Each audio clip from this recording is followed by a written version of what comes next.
So franchising isn't just about adding more locations. It's about scaling effectively, building strong cultures, and a lasting, recognizable brand. Welcome to Fordify Live with your host, Ford Saeks. Joining us today is Ted Speers. He's the brand president for the Patch Boys, and we're going to discuss everything franchising. He doesn't know what we're going to say. I don't know what I'm going to ask. Ted, welcome to the show. I know we had some struggling in the green room, but we are live right now on Facebook and LinkedIn and YouTube and a few other places. So thanks for taking the time and being patient and getting the show going today. Hey, Ford, I'm excited to be here, and it's a great chance to talk business, and it's great to meet you. So I heard a little bit about how you got into franchising, but tell the listeners who may not know who you are. And if you're listening right now on the Business Growth Show podcast, again, it's Ted Speers, and you can Google the Patch Boys. But why don't we start with what is the Patch Boys, and how'd you get into franchising for that company? Well, the Patch Boys is really a niche business that got started 12, 14 years ago from an entrepreneur who really discovered that everything's behind the wall. So when I say that, electricians, you have plumbers, cable, anything that happens is behind the wall. We get calls all the time from roofers or insulation people stepping through the roof. And what he discovered was, gosh, you have the big drywallers, but these, one-off things, there's really no one servicing it. So with that, the niche, business was formed of the Patch Boys. And then 5 years ago, the Belfour Franchise Group, which I work for, purchased the Patch Boys and brought me on to start working with those 35 franchisees that were part of the Patch Boys at that time. Wow. Well, I know a lot of franchise brands end up, they reach a certain level, and then they can get bought out either by a private equity group, by a parent company that has multiple brands. I know as a keynote speaker, I got into franchising and I spoke for Papa Murphy's. And the next thing I know, I'm speaking with 80 brands from MTY Group, right? You don't know. And I'm like, wait a minute, there's these parent companies. So that's very common. I love the fact that the Patch Boys is a service that they found a need, they found a want and filled it. And then they created a duplicatable system. So regardless of whether you're a franchisee or franchisor or a rather entrepreneur listening to today's episode, you can always get something from the episodes as it relates to how you solve problems and the customer experience. So now with your growth, how has your growth been over the last year, and what are you looking for 2025? Well, the great thing about us is we've grown from 35 to over 100 franchisees now, and so it's something that we're excited about. Especially, we look at the Patch Boys as a family because it's a smaller business. Most of our franchisees come from outside the construction business, which is a little unique. But as we talk to customers, and me and my team, we love to be out in the field with our franchisees. Right. That's my favorite thing to do. Customers, all they want you to fix it. They want you to show up on time. They want you to be professional, and they want you to do a good job. And those are the things that have really helped us grow. And the last 2.5 years, we've kind of had that hockey stick growth. We plateaued a little bit, like any business does, but now we're strategically growing.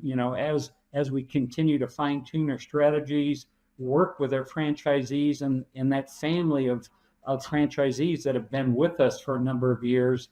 And that's another thing that's one of my favorite thing is about the attitude the group has, because they're always trying to bring new ideas to the system to kind of say, hey, this worked for me in Atlanta, this might work, for the entire system. So, so far I've been here 5 years. I really, really enjoy it, and really enjoy the community that's been developed, not only by me, but by the whole organization.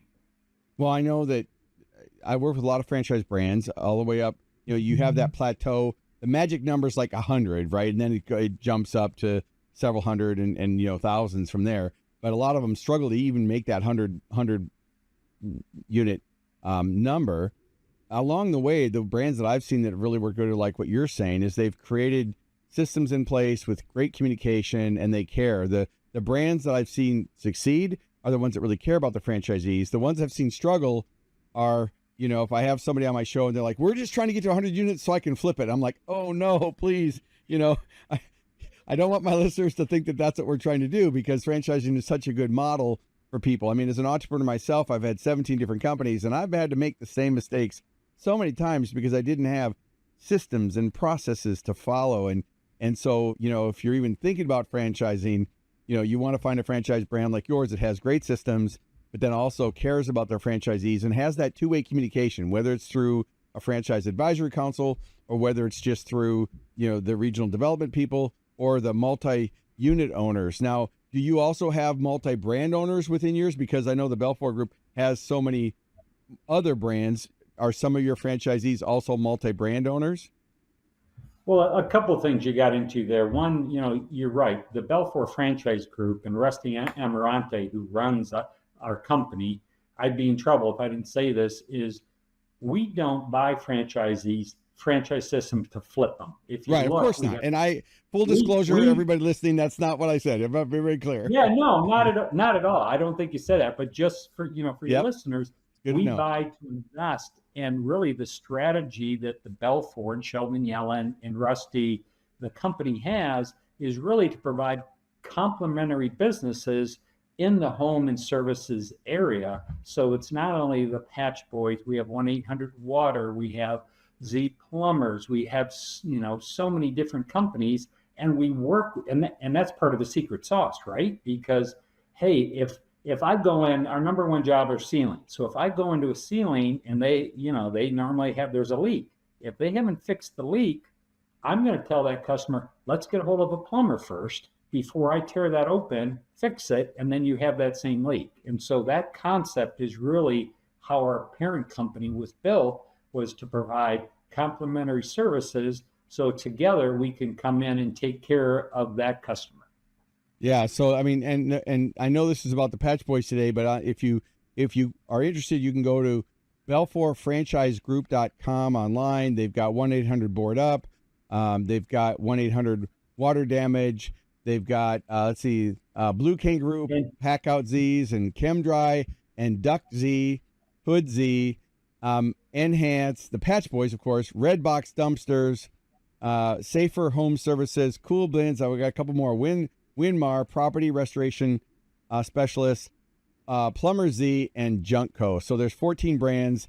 But there's a lot of overlap for those types of brands. But what do you see the biggest challenges facing your franchisees? So the Patch Boys, let's go back to you guys. They're smaller companies, probably less employees. They're doing a lot of smaller type jobs, both commercial and residential, I would assume. And so what are some of the challenges you see that they may struggle with? It doesn't mean that they're not overcoming them, but what are some of the things you see on the horizon that they struggle with?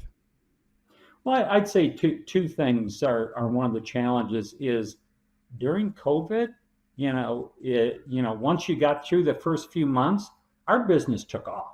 Yep. Because people were home, they were hibernating, and they're looking at their ceiling. They go, I got to fix that. Or they're looking at my stress crack back here.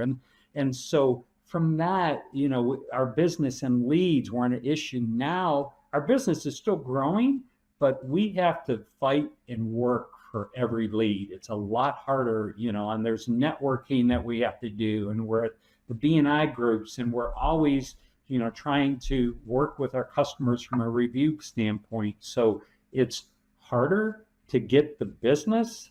And we've learned that because you want to make friends before you need them, right? When things are good, you want to work harder because it's cyclical.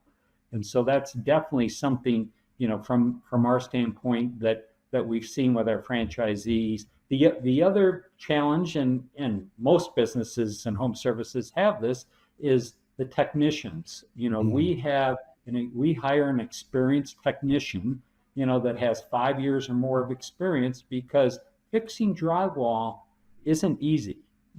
One of our best customers is somebody that goes on YouTube and they try to fix it themselves. And then we get a call from the spouse that says, hey, can you save me? Okay, Ford, did you do that? Maybe yes, you did. Because it's art and science to make that hole go away, to make it look like it was never there. And so, from that, hiring technicians, has always been kind of our number one challenge. And we, from the time we start talking to a potential new franchisee, we start hitting that, that market with a variety of strategies to find quality technicians, so that from a business perspective, we're ready to go when we turn on those leads. Yeah. So I know that, so just to clarify, it's increased competition. You're competing with Chuck in a Truck, you're competing with YouTube, you're competing with the DIYers that are going to actually help your business in most cases. And then just the overall competition in the marketplace is just because it's not all created equal, although the prospect doesn't always know that it's not equal. So the prospect may think, oh, I can just do this myself, and they don't realize the advantages of having a professional come in that doesn't create a mess, that does it right, doesn't let the crack come back, or does a quality job on the patch. I think that when it comes to the staff and the technicians, that's another thing that's made you guys so successful, is that you are hiring skilled and you are creating a high standard for who you're hiring. And, I always say, hire for attitude, train for skills. I want the skilled person, but I also want someone who's customer centric and cares about the customer. And I know you guys do too. And so, the staffing issues are always a challenge, not just staffing, but, the technician staffing, because if you get a lot of business, then you need to be able to facilitate and get the work done. And then if you are in a low period where you don't have the business, well, then you need to go out and hunt and go out and get the business, whether it's through networking or social events, like you said, BNI, or a chamber meeting, or just, the signage, looking at, I'm curious, what do you find are the three biggest marketing things that your franchise have done that really does work well? Well, I mean, and this isn't unique to us, but from a review perspective, making sure you're getting good reviews for your business, because the percentage of customers that are looking at your reviews before they give you a call is extremely high. So you need to make sure, and we work strategically from day one to make sure that that customer understands that you're going to be a reputable business, and that franchisee is focused on making sure you're doing quality work. And hey, every once in a while there could be an issue. Great. When they call, let's get there. Let's make sure we fix it, because at the end of the day, we live in the neighborhoods of our customers across the country, and we want to make sure we're doing it right, so that we're getting good reviews and we're getting customers referral. And so that the second answer to your question for it is really making sure that you're networking with those people that are talking to customers or creating issues in the home that we're good at fixing. So we want to make sure that our franchisees always have a black book, right? It's like, hey, you need to have a plumber. You need to know a roofer. You need to know an electrician. You need to know pest companies, because guess what? If you had a hornet's nest in your ceiling, they go in and they take it out and they say bye. And then the customer's kind of like, what do I do?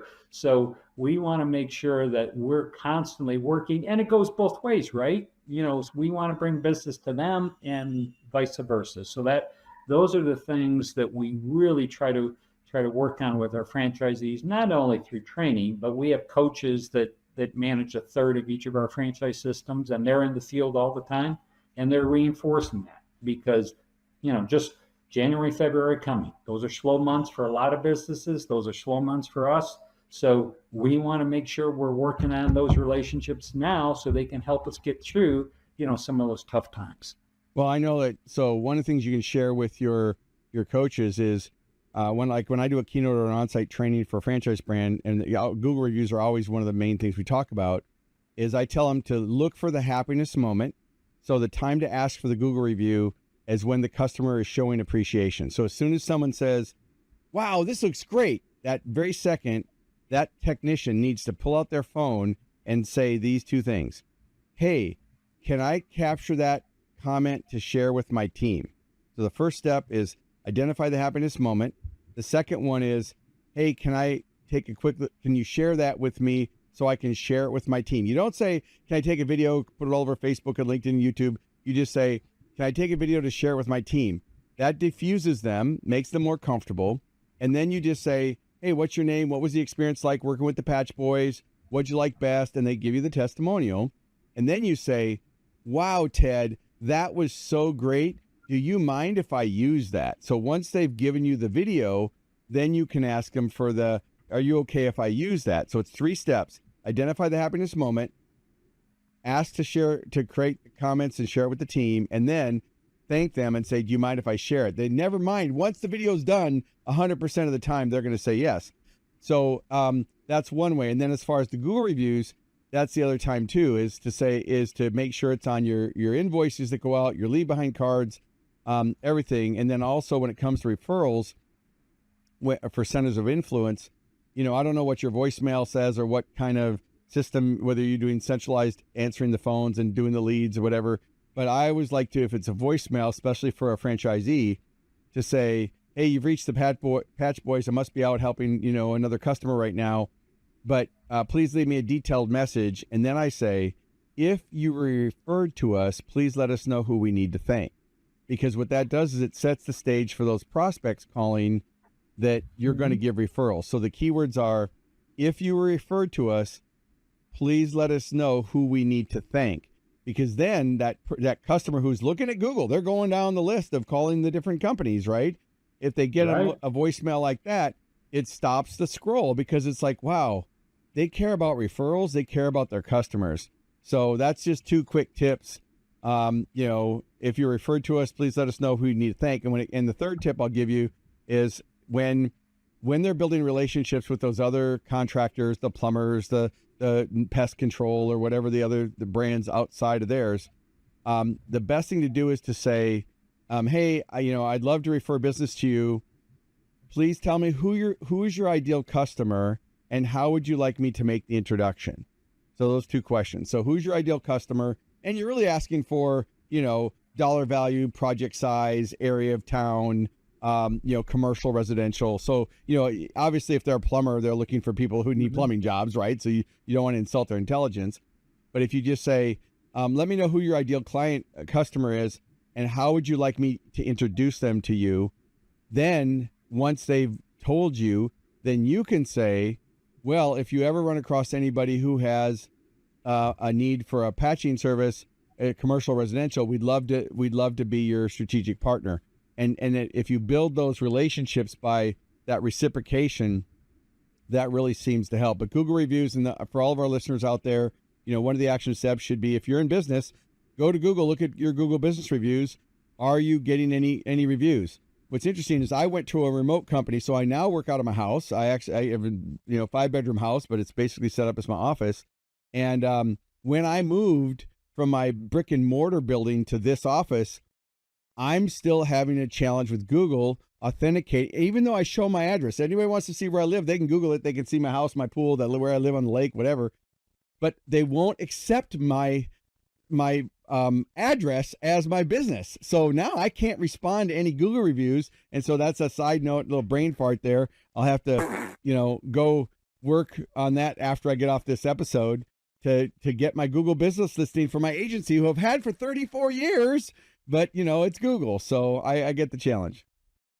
Have you? Well, thank you, by the way, for those tips. I wrote those down. Those are very strategic and great additional things for us to work with our franchisees by. And we encounter that with Google too. And because many of our franchisees work from home. Yep. And so, doing the videos that they now require to prove that you have that. That's exactly. I've submitted the dang thing 3 times, and it's like, I just need someone who speaks English. No offense to anybody who's listening. Whoops, I hit the wrong button. I was supposed to hit this button, but no offense to anybody. But yeah, it's like they must see millions of these, and they're just on a cookie cutter thing, and so they haven't approved my video yet. Even though I've got offices and I've got computer systems and different rooms for different people, but they haven't accepted it yet.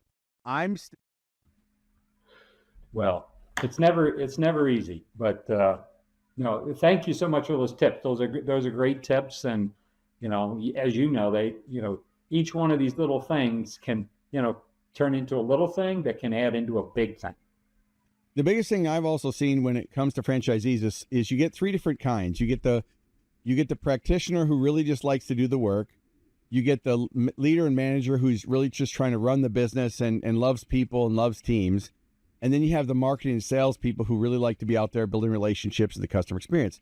The challenge with franchising is, and with any business actually, is a person is never good in all three. They're good in two usually. So for me, for example, I'm really good at delivering the product or service. If I'm in marketing, I deliver the service. As a keynote speaker, I deliver the service. And I love marketing and sales. The management side has always been a challenge, right? Because sometimes I delegate without details. I set clear expectations in my mind, but I haven't communicated it clearly. So the leadership part, even though I do leadership keynotes and I do speak on leadership because you study what you need to improve, I've learned that you've got to hire your weaknesses and you've got to have the expertise to know what you're hiring. But if you're not a hunter, it's going to be hard for you to go out and hunt business, but you still need to hunt. If you're a farmer, meaning that you're nurturing the relationships, you need to nurture. So the franchisee has to be a hunter to go out and get new business and build those relationships and get out of their building and get out of their truck and go, in the community. And then they have to be a farmer to nurture the current relationships and their centers of influence. And then, of course, they need to be a quality customer experience. All the marketing in the world, a lot of franchisees say, well, why isn't the corporate doing more to drive business? Why isn't the corporation, doing more national advertising for brand awareness? And I always tell the franchisee, look, control what you can control, which is your attitude, your allocation of time, and the actions you take. And are your actions contributing to the highest and best use of your business? And if you're spending any other time on complaining about the brand or something about the system or their learning management system or whatever, that's out of your control. Focus on what you can control. And so I always try to bring people back to the key points. And those tips I gave you, just a shameless plug for my book. It's called Accelerate, the Ultimate Guide to Franchisees to Maximize Local Marketing and Boost Sales. So when we get done with the episode, you just go hang around in the green room and I'll get your address and I'll send you a few books out. Whoops. Somehow your audio cut out. 1 second. Yeah, no, I got it. Okay, you got it. Okay, it was on your end. Yeah, I was going to buy one. You don't have to send, All right, well, you can go to Amazon and get one, but I'm still going to send you some for your team, so that'd be good. I'd love to ship it off to my franchise advisory council too, because it all helps. It all helps. Yeah, it does. And so one last question. How has AI affected what you do as a brand or as a brand president? Are you using ChatGPT or AI tools in your, because your franchisees are going to be using them. One of the things we've done with franchisees is we've showed them how to set up a custom GPT so they could answer Google reviews, because I go with some brands, and I just did a keynote for a big brand. There were 600 franchise units, and I looked at their Google reviews live on stage. We were doing an interactive workshop, and the review said, on a 5-star review, it said, "Thank you for your feedback. We'll share it with our team." The next review had a 1-star. "Thank you for your feedback. We'll share it with the team." And I tried to explain to them that Google looks at those responses and customers look at those responses. And it's okay every once in a while if you don't have a 5-star, like actually anything over a 4 or 4.2 is really good. So if you've got over a 4, because you're always going to have those customers that, the ones that want to complain are the ones that are going to go leave reviews versus all the good work you do that people don't leave reviews. Right. No. So are you using AI at all? We do, and some of my coaches use it more than I use it directionally in terms of, hey, as I'm putting ideas together, I like to give it to AI so they can come back and at least say, okay, here's 4 strategic things that I want to communicate. Tell me how that comes together. Now, I've seen mistakes like you mentioned where you just take that and just send it, and it's like, no, I don't think we're there yet, but it helps me organize thoughts. And I'm older, and Ford, you might remember this. It's like, hey, brainstorming, you put things on napkins and you're trying to figure it out. I think using AI that way, and then yes, there's our marketing team uses AI more strategically in terms of messaging and types of areas to go, but obviously there's more applications out there that we could use, and really from a marketing strategy side, that group is looking at, hey, how can we use that to grow our business even more? So one of the things I will do, I'll also send you. You got a whole library back I there. do. I only have 3, but I'm going to send you this book. It's called AI Mindshift: Unleash the Power of AI, Avoid the Pitfalls, and Keep the Human Experience. Now, look, it's my show, so I can pitch my own books, right? So it works out good. But the point is, one of the tips I would recommend is, as a brand president, I would have an acceptable use policy that you guys put out for the Patch Boys, so your franchisees know what's acceptable. I realize you have to, the church and state, you got to separate, the freedom of what a franchisee does. I'm not trying to get into that part, but certainly an acceptable use policy of do's and don'ts. I've helped a lot of brands create those. You can use ChatGPT to create it, but you definitely want to create instructions, because your team is going to use it. I mean, they're going to use the tools anyway. And so at least if the brand says, look, here's our brand voice, here are the do's and don'ts, we want to remain professional. If you give them a cheat sheet that they can then upload to their custom instructions, at least then it stays more on brand, as opposed to, doing something that could create some brand damage, because AI will hallucinate. It'll make things up. It's basically a glorified toaster on autocomplete. It will make things up if you're not careful. I do a webinar every single month. For those of you watching this episode, you can go to profitrichresults.com/AI-training, and that gives you instant access to the replays. So profitrichresults.com/just AI-training, and then that'll give you straight to the page where you can, put your name and email in, and you get in. There's nothing to buy. You can get access to my most recent video training and PDF and downloads and cheat sheets and stuff like that. Well, I really appreciate you joining us today on this time. I know I had a rough start getting all the technology going in the very beginning, but we made it through, didn't we? We did, Ford. Thank you. I really enjoyed it. It was a fun conversation. All right, conversation. Pleasure meeting you. So thanks so much. Stick around for just a minute after the show. Hold on 1 second. Thank you for tuning in to Fordify Live.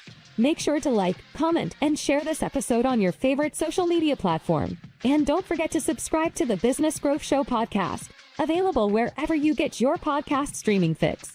We air weekly at 11 a.m. Central Time. So until next week, keep pushing the boundaries and never stop growing.